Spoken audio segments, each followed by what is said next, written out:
Hello everyone, how are you doing? This is MD Tech here with another quick tutorial. In today's tutorial, I'm going to show you guys how to change your PIN or password on your Android phone.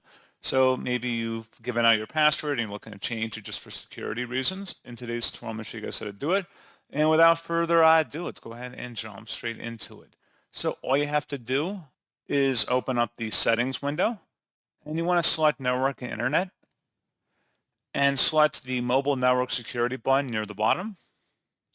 Select the Set Screen Lock button, unless there's already an option in there for your password, just would select it in that case, and then you would select password again, and then you would have to enter in your password, and then you could then change the password.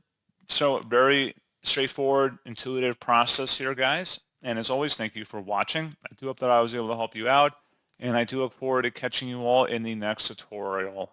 Goodbye.